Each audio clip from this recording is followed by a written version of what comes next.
லக்னம் மிக மிக முக்கியமான லக்னம் இது. மிதுனம் தனுசு இருக்குது பாருங்கள். இது நிறைய இடத்துல நான் சொல்லியிருக்கேன். இருந்தாலும் இந்த இடத்துல வந்து கம்பல்சரி சொல்லியே தீரணும். மிருகசீரிட நட்சத்திரம்னா உங்களுக்கு நட்பு நட்சத்திரங்கள் உங்களுக்கு குரு, சூரியன், அப்புறம் சந்திரன், இவங்கெல்லாம் வந்து நட்பு இந்த நட்சத்திரத்துக்கு. ஆகவே அந்த நட்சத்திரங்களுடைய லக்கணங்களை தேர்ந்தெடுத்து நீங்கள் திருமணம் செய்யலாம்.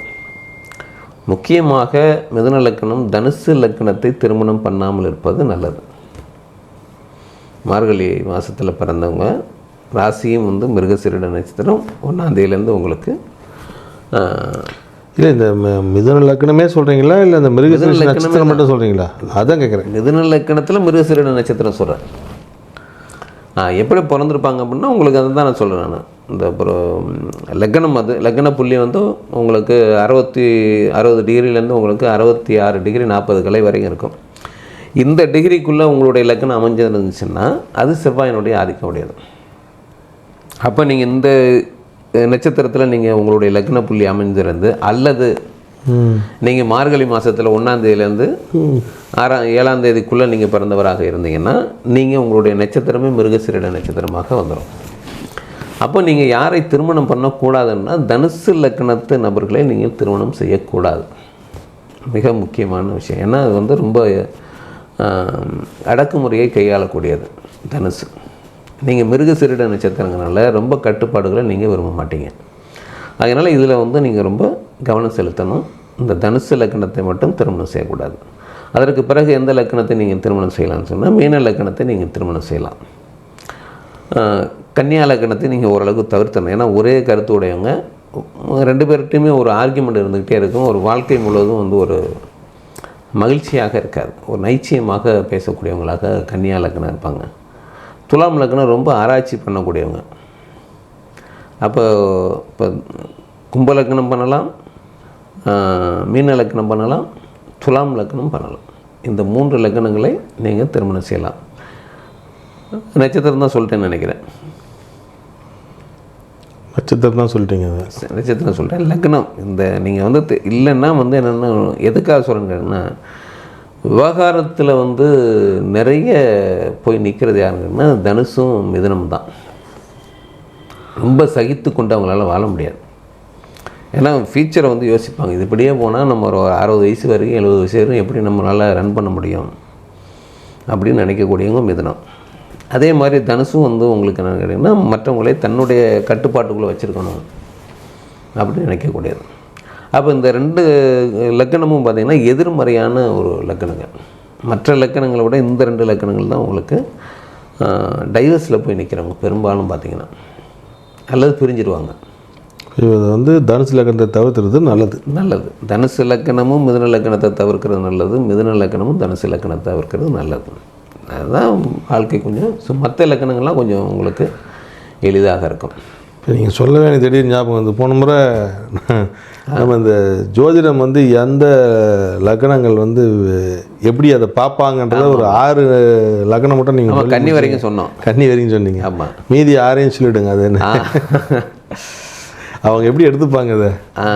துலாம் லக்கணம் வந்து என்னென்னு கேட்டிங்கன்னா, கன்னி வரைக்கும் சொல்லிட்டோம் இல்லைங்களா. துலாம் லக்கணத்துக்காரவங்க என்னென்னா தேவை ஏற்படும் போது மட்டும்தான் நம்மளை ஜோதிடரை அணுகுவாங்க, ஆலோசனை பெறுவாங்க, பண்ணிட்டு அதன்படி நடப்பாங்க. அது ஒரு விஷயம். அது வந்து மைண்டில் வச்சுக்குவாங்க. ஆனால் அவங்களுடைய பாதையை மாற்றிட முடியாது. நீங்கள் இதை செய்யாதீங்கன்னா செய்யக்கூடாதுக்கு என்னென்ன காரணம்னு கேட்பாங்க. அப்புறம் அதெல்லாம் வந்து சரி பண்ணி நம்மளால் அப்படி போயிட முடியும் அப்படின்னு நினைக்கக்கூடியங்க. ஜோதிடத்தில் மறுப்பாளர் கிடையாது. தேவைப்படும் போது பயன்படுத்திடுவாங்க. விருச்சிகம் முழுக்க நம்பாத ஆள் மாதிரியே இருப்பாங்க. ஆனால் அதிகமாக நம்பக்கூடியவங்க அவங்க தான். வெளியில் எப்படி காமிச்சிக்க மாட்டாங்க. வெளியே வந்து நான் ஏன்னா அது வந்து அவங்களுடைய முயற்சியை தடுக்கும். அது அப்போ என்ன பண்ணுவாங்கன்னா, யார் கரெக்டாக சொல்கிறாங்கங்கிறது ஒரு தேடுதல் நிறையா இருக்குது. அப்போ ஒரு 50 ஜோதிடர் கூட பார்க்க முடியும் அவங்களால. அவங்க ரூட்டுக்கு நம்ம வர்றோமா அப்படின்னு தான் பார்ப்பாங்களே தவிர நம்மளுடைய ரூட்டுக்கு அவங்கள இழுத்துற முடியாது. விருச்சிகம் வந்து அந்த மாதிரியாக அதிகமான முயற்சி உடையது, அதிகமான பிடிவாதம் உடையது விருச்சிக லக்னம். அதனால் நம்ம யூடியூப்லேயே நீங்கள் பார்த்தீங்கன்னாக்கா அதிகமாக பார்த்தவங்க யாருன்னா விருச்சிக லக்னத்துக்காரங்க. இருப்பாங்க. அது மட்டும் இல்லை, நாங்கள்லாம் எல்லா ஜோதிடரும் இந்த விருச்சிக லக்னத்தையே கங்கணம் கட்டி அவங்க போவாங்க. அவங்கள தான் வந்து ஒரு பயமுறுத்துவாங்க. அவங்களுக்கு திடீர் யோகம் வரப்போகுது, அந்த மாதிரி அழைச்சிட்டு வரப்போது எல்லாம் அவங்க குழப்புவாங்க அவங்கள. ஆனாலும் வந்து அவங்க ரொம்ப உஷார் தான். இதை வந்து எந்த அளவுக்கு எடுத்துக்கணுங்கிறதுல ரொம்ப தெளிவாக இருப்பாங்க விருச்சிகம். தனுசு வந்து உங்களுக்கு அது குருவினுடைய இடம் அப்படிங்கிறனால ஜோதிடத்தின் மேலே நம்பிக்கை இருக்கும், ஜோதிடத்தை கையாளுவாங்க, தானே ஜோதிடம் படிக்கக்கூடியவங்களாக இருப்பாங்க, அதில் டீச்சராக இருக்கணும்னு விரும்புவாங்க. ஆனால் அவங்கள்ட்ட என்னென்னு கேட்டிங்கன்னா எளியவங்களுக்கெல்லாம் போய் சொல்லணும்னு நினைக்க மாட்டாங்க. ஒரு ஸ்டேட்டஸ் வச்சுக்குவாங்க, நான் இவங்கள தான் சந்திப்பேன், இவங்களை சந்திக்க மாட்டேன் அப்படிங்கிற மாதிரியாக இருப்பாங்க. ஜோதிடத்தையே தன் பக்கம் இழுக்கிறதுக்கான வேலைகளையும் செய்வாங்க. அது ஒரு தனுசு வந்து ஒரு டைப்பானவங்க வச்சுக்கணும். ஏன்னா குரு அப்படி தான் இருக்க முடியும். ஆனால் தன்னுடைய குருவுக்கு ரொம்ப ரெஸ்பெக்ட் பண்ணுவாங்க தனுசு. அது பண்ணுவாங்க. ஒரு அளவுக்கு மேலே அவங்கள வந்து வற்புறுத்த முடியாது, கருத்துக்களை வந்து திணிக்க முடியாது. எதிர்கேள்வி போட்டுருவாங்க. போட்டு அவங்க ரூட்டுக்கு நம்மளை கொண்டு வரதுக்கு பார்ப்பாங்க. இதெல்லாம் நடக்கும். மறுப்பும் கிடையாது, ரொம்ப அட்டாச்மெண்ட்டும் கிடையாது. தனுசு அப்படி இருப்பாங்க. மகரம் வந்து நாளையை பற்றி கவலைப்படாத ஒரு நபர்கள்.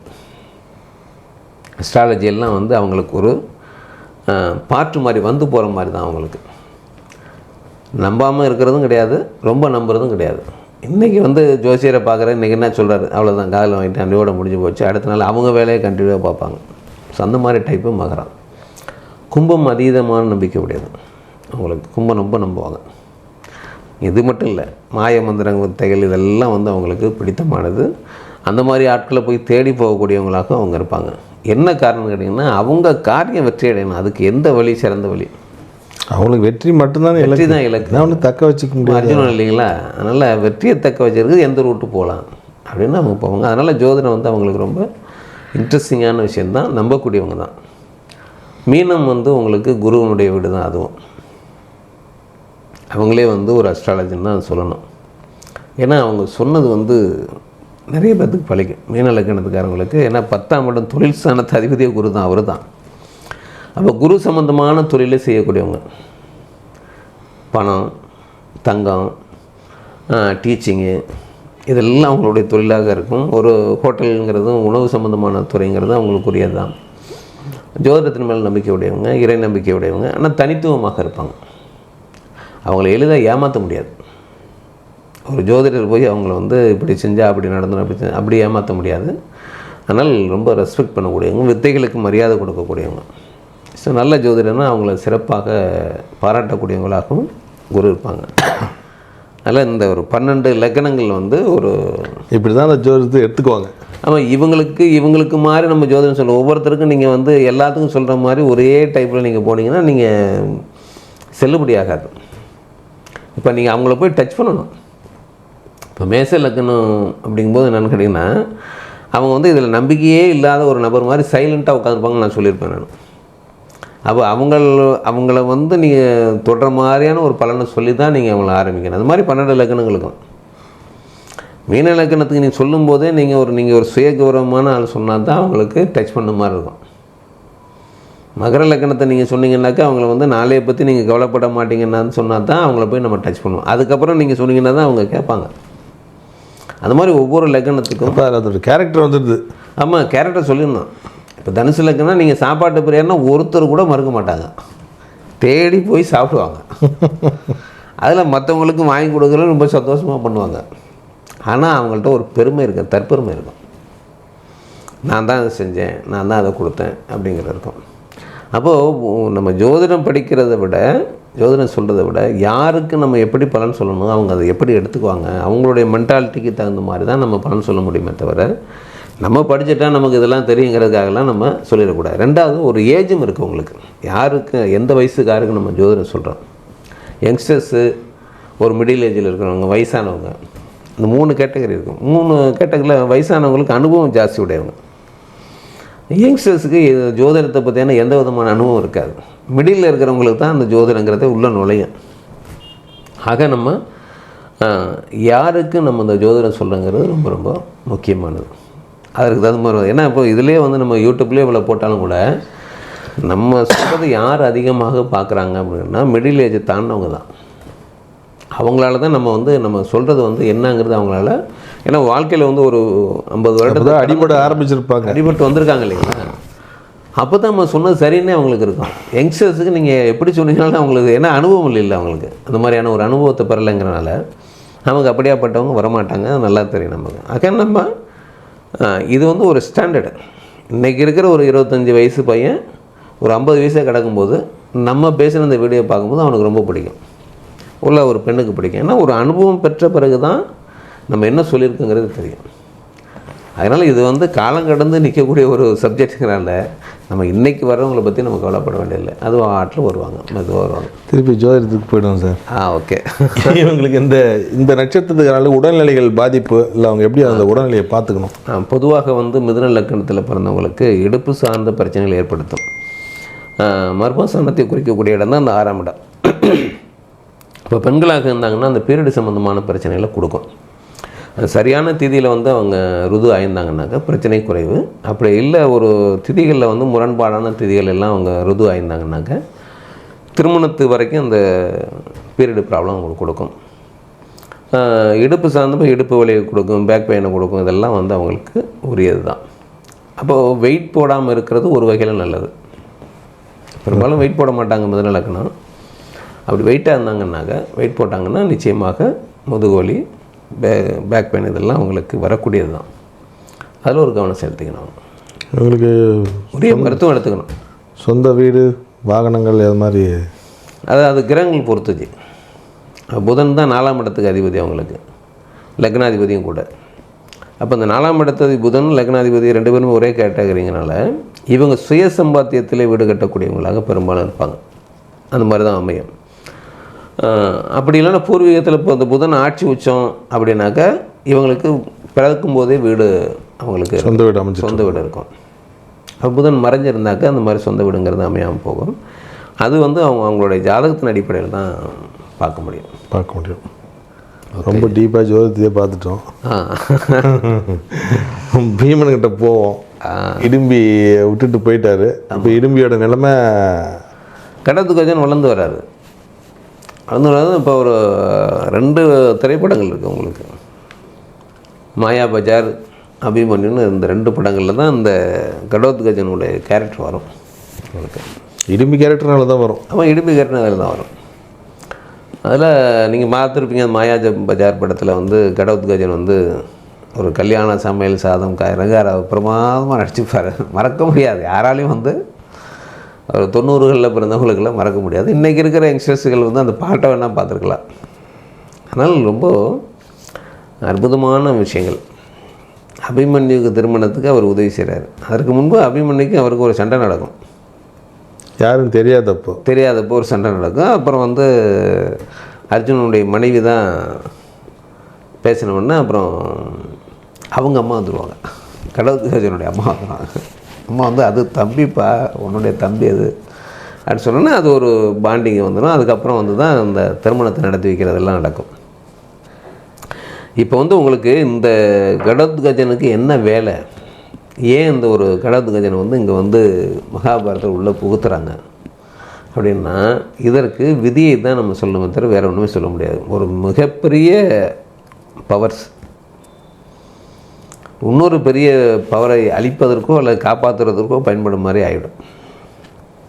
அதுதான் கடோத்கஜனுடைய அந்த நிகழ்வு. மகாபாரத போருக்கு பிறகு போர் ஸ்டார்ட் ஆனது தான் இந்த கடோத்கஜனுக்கான வேலை நடக்கும். அப்போ அதுக்கு முன்னாடியே கேட்பாங்க, நானும் இந்த போரில் கலந்துக்கிறேன் அப்படின்னு கண்ணன் தான் சொல்லுவார். தேவைப்படும் போது ஒன்று நான் கூப்பிட்றேன், நீ வெயிட் பண்ணு அப்படின்னு சொல்லுவேன். ஏன்னா மாயாஜாலம் மூலமாக பெரிய உருவமாக எடுக்கக்கூடியவன். அனுமார் மாதிரி நினச்சாருன்னா விஸ்வரூபம் எடுக்கிற மாதிரி கடவுள்னால் எடுக்க முடியும். அப்போ ஒரு குறிப்பிட்ட நாள் போரில் கடோத்கஜன் பெரிய உருவம் எடுத்து படையவே சிதறடிக்கிறான். துரியோதனனுக்கு இது ஒரு பெரிய இம்சையாக இருக்கும்.